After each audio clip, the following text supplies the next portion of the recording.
Bedtime story. The baby's crying had just turned to sobbing. He was shouting "Mommy" in a plaintive, pathetic voice. He'd been doing it for half an hour. My wife was in tears too. We were behind the closed door of our room. I was looking into her face, reminding her.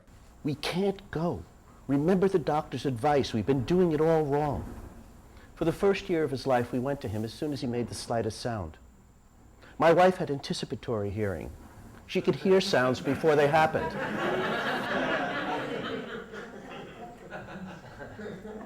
He's about to cry, she would say, and jump off the bed and into the darkness.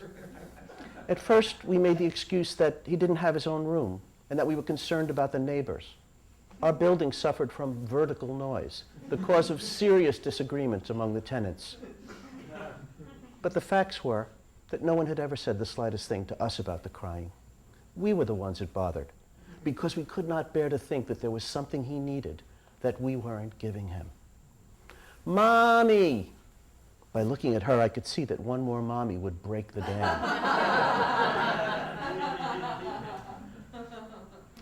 "He's got to learn how to fall asleep on his own," I said, trying to sound reasonable.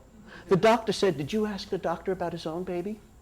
Well, he does the same thing we've been doing. He doesn't apply his own theories when it's his baby crying. "Mommy, Mommy!" He was reaching a new level of desperation, and so was she. In my mind, I saw him imprisoned in his crib.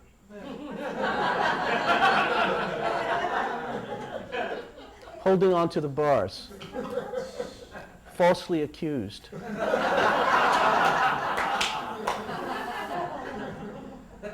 This was his one call for justice, and we refused to answer it. His own parents. "Mommy!" She looked at me pleadingly. But much as I would have liked to trash the experiment, I held my ground. We can't go. And then he just stopped. The same look of fear came over both of our faces.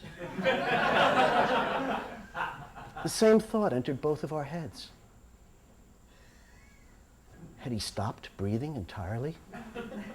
Had he collapsed in despair? We paused and listened. We wanted to hear something, anything, whimpering, rustling, anything that would tell us he'd given up the fight but would live to take it up another day. We were like the citizens in a Western, begging for some sign as the gun smoke cleared that our hero still stood. And then it happened. "Daddy!"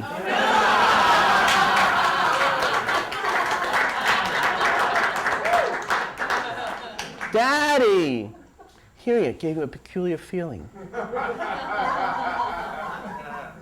Pleasant and painful at once.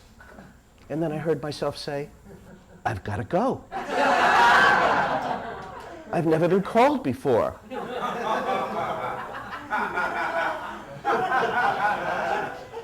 So I walked to his room in a trance-like state. He was my son and he needed me. Sure, it had taken him a while to realize it. After all, he saw so much more of Mommy. Mommy fed him and clothed him and bathed him. Mommy picked him up when he fell, and Mommy was there most of the time. But now he needed Daddy.